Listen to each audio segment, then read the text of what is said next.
Welcome to District 32, immersion, inspiration for ambitious business owners with big dreams. Hello, my name is Lorraine Garvey of District 32, and I've got the privilege today of having a get to know you conversation with Ben Mallis from our CFO. How are you, Ben? Good, Lorraine. How are you doing? I'm very well, thank you. All the better for doing these interviews. I know, they're good fun, aren't they? It's nice to jump on, see your face and have a chat. They are. So Ben, tell us, what is our CFO? In a nutshell, what do you do? In a nutshell, we help businesses see their future through numbers. We know that numbers is an element of every business, and some business owners, they're just hard to understand some numbers. So yeah, in a nutshell, we try to help businesses see their future through numbers. That's a pretty good single line description there, Ben. You've been practicing, right? We might have said that once or twice before we jumped on this call. That's very clear. So tell me then, for many business owners out there, particularly, the District 32 audience ranges from startup to small business to millions turnover, right? So we've got a massive big range in there. For those who don't understand, what's the difference between going to an accountant or going to a CFO? Yeah, it's a great question, and it's something we really try to unpack when we meet people, because there's an element of accounting in what we do. That's the foundation of a lot of financial principles. But what we try to do is we try to offer a service and work with business owners to offer holistic numbers and financial solutions. And as a former tax accountant myself, I know what it's like to work in that game. Tax accountants, which I used to be, we're very good in that realm of focusing on one task and one task alone, whether that's a tax return, for example, or getting a set of financial accounts ready for a certain purpose, like getting a loan.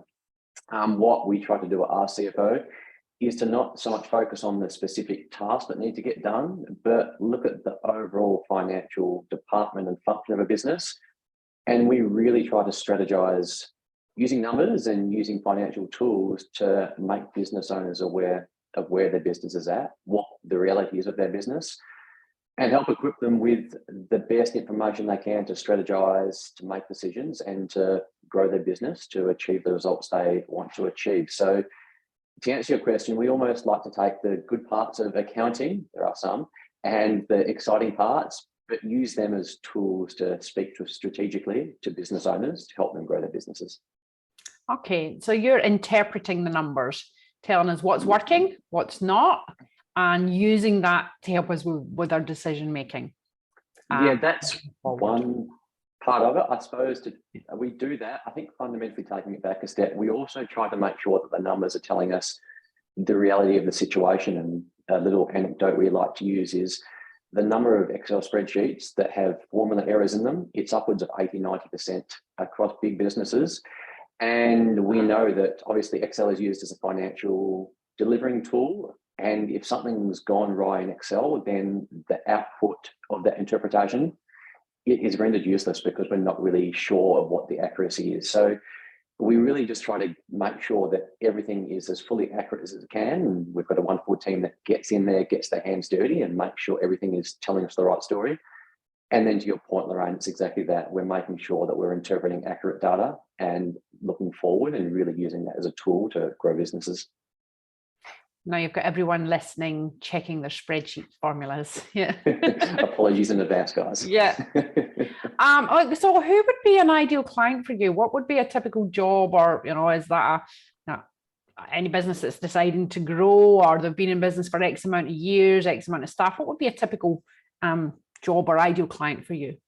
Yeah, I love the word grow that you mentioned in there, because we really have an emphasis here of working with good people and business owners that want to grow their business. And we don't just want like a one-off relationship that lasts a couple of months. We want to get in with businesses that want to achieve the personal ambitions of the business owner and the industry they're in, and to really share that growth journey with them. So in terms of turnover, we're not so rigid on that. I think the sweet spot for us is between $2 and $10 million turnover, but that can also be a passing through point, because we've got businesses that are below that and businesses that are above that.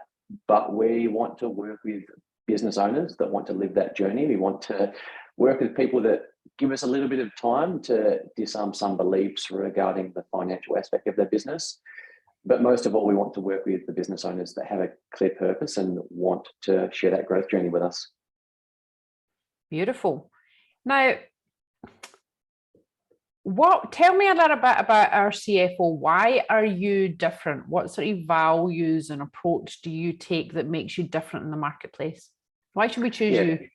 It's a great question. I think, like I said before, the forward-looking aspect of numbers is something we're big on here. Like most accountants, for example, take a set of numbers that were prepared 12 months ago and are using them to make forward decisions, whether it's getting a loan in this marketplace or trying to fund business expansion or trying to navigate COVID or whatever the next challenge is. We're big about looking forward and having things set up in real time. We've got a wonderful team of 20 staff members that do a lot of work for us in the background. And we basically try to touch base with our clients once a week, if not once a day, to make sure that we're accurately interpreting the data, we're accurately getting things into our systems that we set up, to make sure that business owners can know day in and day out what their financial situation is. So the nuts and bolts of it, that's something we try to focus on. Why else should you pick us? Again, I think it's like I said before, we want to offer holistic solutions. We want to work with people and we want to be available. We want to build a relationship like we're doing here, Lorraine, and get to know our clients and get to see them every month and really share that journey with them. So I think we're big on just finding people that want to evolve through that experience and want to also teach us a few things. And they're really the people that we want to be working with.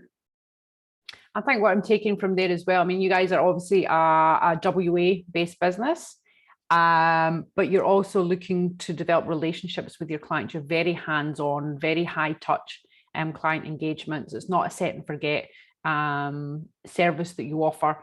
You look after people.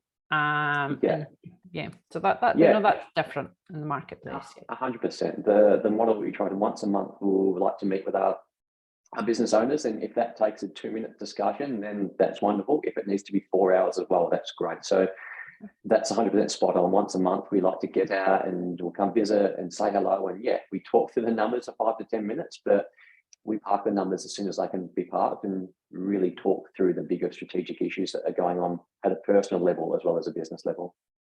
You always get roped into that, don't we? I think it always is. Because business is life, right? And life is business. And what about you, Ben? What's your background? Tell us a little bit about yourself. Are you from WA? I'm from WA, yeah. As I mentioned before, I started my professional career working as a tax accountant. I did it for 6 years. I call it a quarter-life crisis because about 5 years into that journey, I decided I didn't want to be an accountant anymore. So I actually quit the accounting role and moved to the United States and became a journalist for a year. So I lived a very different life. I was able to massive into sports and NBA basketball. If there's anyone watching out there that's interested in that, I was able to spend a year in the US doing some freelance work, working as a journalist in 2018. Luckily for me, I came back 6 months before COVID came into our lives, and I've been working with the team here at our CFO ever since. So so I've kind of started in this professional finance world. I left and then I've come back and really focusing on building on what we think is an amazing offer we've got here at our CFO. Beautiful, just for something completely different. I know. I like to think that I always mix things up and I don't want to keep things boring. Look, that's absolutely great. Ben, got an idea, a little bit about you and your background, a lot about our CFO and how you work with your clients and, how you like to get involved.